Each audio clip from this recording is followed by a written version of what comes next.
শুভ সকাল। কেমন আছেন সবাই? আশা করছি সবাই খুব ভালো আছেন। আমিও ভালো আছি। আজকে আমার মনটা খুবই ভালো, কারণ বাহিরে বৃষ্টি হচ্ছে, আর বৃষ্টি মানেই তো পাতলা খিচুড়ি। তো আজকে আমার দিদিমণি বলছিল যে পাতলা খিচুড়ি খেতে ইচ্ছে করছে, যেহেতু বাহিরে বৃষ্টি হচ্ছে।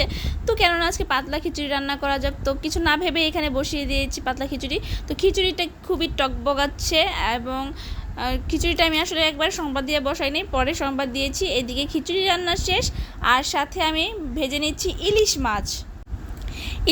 খিচুড়ি রান্না করছি আর ইলিশ মাছ ভাজবো না, তা কি করে হয়, তাই না?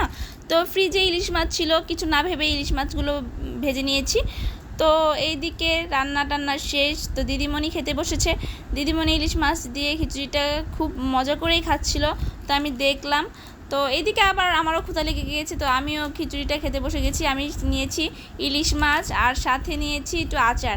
আমার আচার না হলে পাতলা খিচুড়ি চলেই না। আর এইদিকে আবার বিকেলে বাবা কিছু ফল নিয়ে এসেছে, কলা নিয়ে এসেছে। তো কলাগুলো থেকে আমি একটা সরিয়ে রেখেছি আগেই ঠাকুরের জন্য। তো আর এখানে দুধ এনেছে। প্রতিদিন আমাদের আর কি দুধ লাগেই রাতে, প্রতিদিন এই 1 কেজি বা 2 কেজি করে, বা যখন না বেশি না থাকে দোকানে তো হাফ কেজি করেও, তো মানে প্রতিদিন আর কি দুধটা লাগেই। আর এইদিকে আটা নিয়ে এসেছে, আটা শেষ হয়ে গিয়েছিল। আর এদিকে গরম মশলা নিয়ে এসেছে। তো আমি এখন গরম মশলাটা ডিব্বাতে ভরে রাখবো, আর আটাটাও কেটে নিয়েছি, আটাটাও ভরে রাখবো। আর আজকে কী হয়েছে, যেহেতু আমার অনেক পায়েস খেতে ইচ্ছে, পায়েস না সরি, আসলে মানে ক্ষীর খেতে ইচ্ছে করছিল। ক্ষীর আমি একটা রেস্টুরেন্টে ক্ষীর খেয়েছিলাম, মানে আমার ক্ষীরটা এখনও মুখে লেগে আছে। তো আমি চেষ্টা করব সেই রকমভাবেই ক্ষীরটা রান্না করতে, যেহেতু দুধ এনেছে। তো আমি ভাবলাম যে এখান থেকে ক্ষীরটা রান্না করি নিই দুধ দিয়ে। তো আটাটা ঢেলে নিচ্ছি ডিব্বায়। তো এইদিকে আমি একটা পাত্রে দুধগুলো ঢেলে দিয়েছি। আমি দুধের সাথে একটু পরিমাণও জল মিক্স করব না, কারণ আমি চাচ্ছি একদম যাতে রিয়েল দুধের ক্ষীরটা হয়, তাহলে আর কি টেস্টটা খুব ভালো পাওয়া যায়। তো আমি এখানে দিয়ে দিচ্ছি 3টে এলাচ, আর দিয়ে দিচ্ছি দারচিনি। তো আমি একসাথে নেড়ে নেব। এরপর আমি এর সাথে মিক্স করে দেব গুঁড়ো দুধ মিক্স করে আর কি ভালোভাবে আমি এটাকে একটা মানে খুব একটা ক্রিমি ফ্লেভার আনবো। তো আমি এটাকে ভালোভাবে নেড়ে নিচ্ছি। এদিকে আমি গুঁড়ো দুধটাও দিয়ে দিচ্ছি। গুঁড়ো দুধটাকে দিয়ে আমি নাড়ার উপরে থাকবো, কারণ নিচে লেগে যাবে দুধটা ঘন হয়ে আসলে। তো আমি নাড়াচাড়ার উপরেই থাকবো। বেশ ভালো পরিমাণে গুঁড়ো দুধ দিয়ে দিচ্ছি।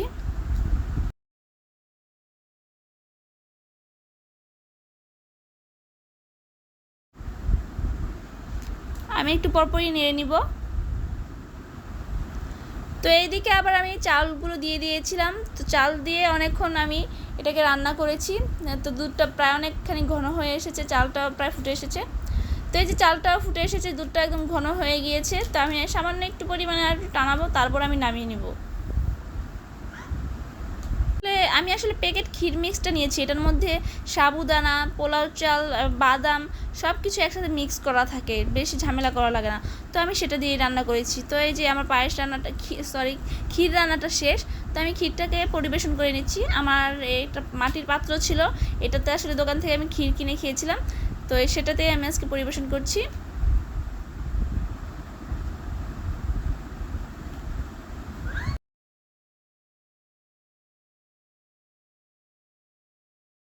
কাঠবাদাম কেটে নিয়েছি, কাঠবাদাম দিয়ে পরিবেশন করছি।